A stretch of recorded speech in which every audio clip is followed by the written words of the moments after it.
27 دسمبر کا نام آتا ہے تو پاکستان سوگوار ہو جاتا ہے۔ اس دن ایسا کیا ہوا کہ 27 دسمبر کوئی دل رکھنے والا شخص بھول نہیں سکتا۔ 27 دسمبر کو کیا ہو رہا تھا؟ 27 دسمبر جو 2007 کا دن ہے وہ عوام کے دلوں پر آج بھی نقش کرتا ہے۔ عوام کے دلوں پر آج نقش کیسے کرتا ہے کہ بے نظیر بھٹو شہید اسی دن لیاقت باغ میں اسے شہید کیا گیا۔ پہلے وزیر اعظم لیاقت علی خان کو اس پر حملہ کر کے قتل کیا گیا اور دوسری وزیر اعظم کو وہاں پر حملہ کر کے جام شہادت نوش کرنا پڑا۔ بے نظیر بھٹو جو ایک ولولہ انگیز قیادت رکھنے والی پاکستان پیپلز پارٹی کی وہ لیڈر تھی جس کے آگے پاکستان کے تمام گدی نشین ان کو مرشد مانتے تھے۔ بے نظیر اگر کسی کی مرشد تھی تو وہ پاکستان میں وجود رکھنے والے تمام گدی نشین جو مریدین لاکھوں کی تعداد میں رکھتے ہیں، لیکن بے نظیر کے مرید وہ تھے۔ بے نظیر بھٹو وہ شہید مردوں سے بھی مرد نکلی اور وہ اپنی والد شہید ذوالفقار علی بھٹو کی سیاست کو آگے لے کر چل رہی تھی۔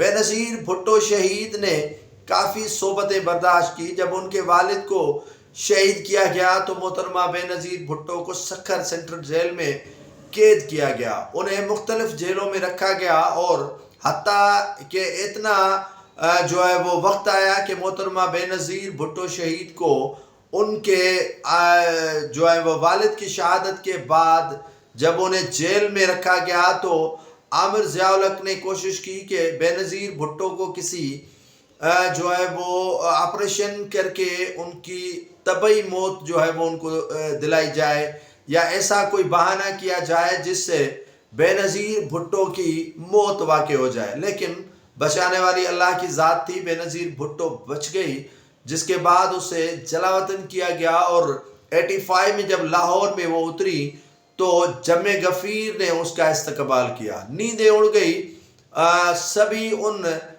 جو قوتوں کی جو بے نظیر بھٹو کو برداشت نہیں کر رہے تھے۔ بے نظیر بھٹو کافی کے آنکھوں میں چبھن کی طرح تھی اور بے نظیر بھٹو پاکستان پیپلز پارٹی کی سیر انگیز قیادت تھی۔ بے نظیر بھٹو ہر پہلو سے بے نظیر تھی۔ اگر بے نظیر بھٹو اس وقت پاکستان کے اندر موجود ہوتی تو یقیناً پاکستان کی تقدیر تبدیل ہو جاتی۔ ذوالفقار علی بھٹو کو بھی جب پاکستان کو وہ آگے لے کر جا رہے تھے تو اس وقت ان کو جام شہادت نوش کرنا پڑا یا جو ماورائے عدالتی اس کا قتل ہوا یا اس کو جو ہے وہ عدالتوں کی جانب سے ریلیف نہیں دیا گیا۔ اس کے بعد ان کے جو خاندان تھے ان کو چن چن کے قتل کیا گیا۔ شاہنواز بھٹو کو زہر دے کر مارا گیا۔ مرتضیٰ بھٹو کو بہن کی حکومت میں یہ تاثر دینے کے لیے قتل کیا گیا تاکہ یہ ان کے جو نشانات ہیں وہ بہن اور بہنوئی کی طرف جائیں، لیکن اس کے خلاف سازشیں اور تھیں جن کا اظہار سینئر جرنلسٹ اور تجزیہ کار حامد میر نے کئی مرتبہ کر دیا ہے کہ میر مرتضیٰ بھٹو کو قتل کروانے میں کون سی قوتیں ملوث تھیں۔ حمید گل جیسے جنرل جو اپنے آپ کو یہاں پاکستان میں شریعت کا نفاذ لانا چاہتے تھے، انہوں نے کوشش کی کہ بے نظیر بھٹو کو کیسے راستے سے ہٹایا جائے۔ انہوں نے طالبان بریگیڈ تیار کی اور طالبان بریگیڈ کے ساتھ ساتھ اور بھی قوتیں تھیں جسے لشکر کہا جاتا ہے، اور لشکروں کو تیار کرنے میں بڑا کلیدی کردار رہا جنرل حمید گل کا۔ جنرل حمید گل کے حوالے سے یا جو قاف لیگ کے اس وقت کے چیدہ رہنما تھے یا سابق وزیر داخلہ اعجاز شاہ جو بے نظیر بھٹو نے جن کے نام گنوائے تھے، ان کے جو بے نظیر بھٹو نے مارک سیگل سے کہا کہ یہ قوتیں انہیں قتل کرنا چاہتی ہیں، اور بے نظیر بھٹو شہید نے اندیشہ تو پہلے روز سے بتایا تھا، لیکن بے نظیر بھٹو کو کہا گیا کہ آپ 27 دسمبر کو جلسہ نہ کریں، راولپنڈی کا جلسہ آپ ملتوی کر دیں، لیکن پرویز مشرف جو ہے وہ اس دن سے خوش نہیں تھا کہ بے نظیر بھٹو پاکستان آئے۔ 18 اکتوبر جب ان کی جو ریلی میں دھماکہ ہوا یا لاکھوں کی تعداد میں کارکنان پورے پاکستان سے بے نظیر بھٹو کو دیکھنے کے لیے آئے تھے اور ان کی جو اسپیچ سننے کے لیے آئے تھے یا جو مزار قائد پر ان کو خطاب کرنا تھا، لیکن وہ خطاب ان کا جو ہے وہ وہیں پر ختم کیا گیا۔ کارساز پر ان پر 2 اٹیکس کیے گئے جس میں تقریباً سینکڑوں کی تعداد میں کارکنان کو جام شہادت نوش کرنی پڑی۔ کارکنان چاہ رہے تھے، زخمی بھی چاہ رہے تھے کہ وہ مرنے کے لیے تیار ہیں، زخمی ہونے کے لیے تیار ہیں۔ جب جناح ہاسپٹل کے مختلف وارڈوں میں زخمی لائے گئے تو وہ پوچھ یہ رہے تھے کہ ہماری قائد بے نظیر بھٹو ٹھیک ہے۔ وہ لیڈر ایسے ہوتے ہیں پاکستان پیپلز پارٹی کو جن قوتوں نے ختم کرنے کی کوشش کی وہ تو کامیاب نہیں ہو سکے۔ بے نظیر کو قتل کرنے کے بعد انہوں نے سوچا کہ پاکستان پیپلز پارٹی کو ختم کیا جائے گا، لیکن وہ کوششوں میں کامیاب نہیں ہوئے جتنی پیپلز پارٹی کی موجودہ قیادت پیپلز پارٹی کو دفن کرنے میں کامیاب ہوئے۔ کہا جا رہا ہے کہ مختلف بریگیڈیئرز نے، جنرلوں نے پیپلز پارٹی کو ختم کیا اور سندھ تک محدود کیا۔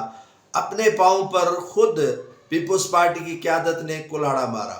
بے نظیر بھٹو کی شہادت کے بعد پیپلز پارٹی کی قیادت کو وہ فیصلے کرنے چاہیے تھے جو بے نظیر بھٹو کے اسی تسلسل کو آگے لے کر جانا تھا، لیکن وہ نہیں گئے۔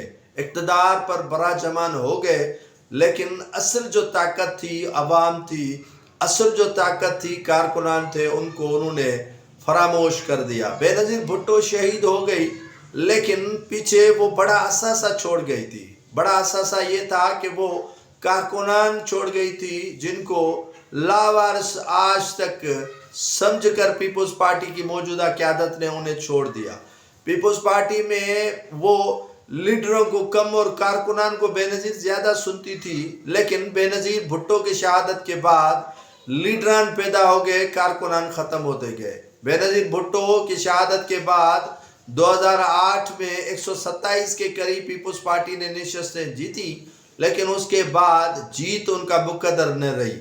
بے نظیر بھٹو اقتدار کے لیے جنگ نہیں لڑتی تھی، لیکن عوام کے حقوق کے لیے جنگ لڑتی تھی۔ ایک مرتبہ کی بات آپ کو بتاتا چلوں کہ بے نظیر بھٹو شہید کارکنان کا غور و خوض سے سننا اور اپنے ہی MNAs MPAs کی کلاس لینا ایک کلاس کے لیڈر کا کام ہے، ایک کلاس کے لیڈر کا کردار ہے۔ بے نظیر بھٹو کو کہا گیا کہ فلاں جو ہے وہ رہنما، جیسے فیصل صالحات ہو گیا، آفتاب شیرپاؤ ہو گیا، راؤ سکندر ہو گیا، اور کافی ایسے چیدہ رہنما کے لیے کہا گیا کہ فاروق لغاری ہو گیا، وہ پیپلز پارٹی کو چھوڑ گئے۔ تو بے نظیر بھٹو شہید بولی کہ یہ سمندر ہے، اگر ان سے قطرے چلے گئے تو فرق نہیں پڑتا، لیکن آج اس سمندر کو سوکھے ہوئے بھی 17 برس ہو گئے۔ سمندر سوکھ گیا اور کریا بھی نہیں بنا، اور پاکستان پیپلز پارٹی کی موجودہ قیادت بے نظیر بھٹو کے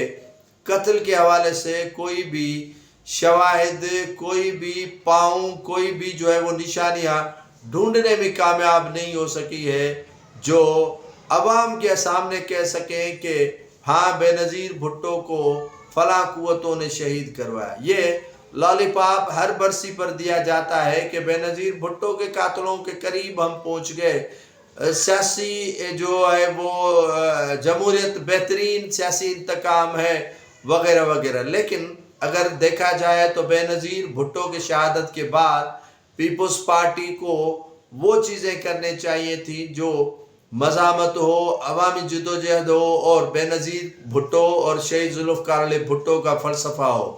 لیکن 4 مرتبہ سندھ کا اقتدار، وفاق میں کولیشن گورنمنٹ اور مزہ ہی مزہ، تو بے نظیر بھٹو کا قاتل بھی خوش ہوگا کہ ہمیں نقصان تو نہیں پڑا، البتہ فائدہ ہی فائدہ پڑا۔ پیپلز پارٹی جو عوامی اور جمہوری جماعت کہلاتی تھی، لیکن افسوس کا مقام یہ ہے کہ پیپلز پارٹی نے اپنے ہی قائدین کے ساری محنت پر پانی پھیر دیا۔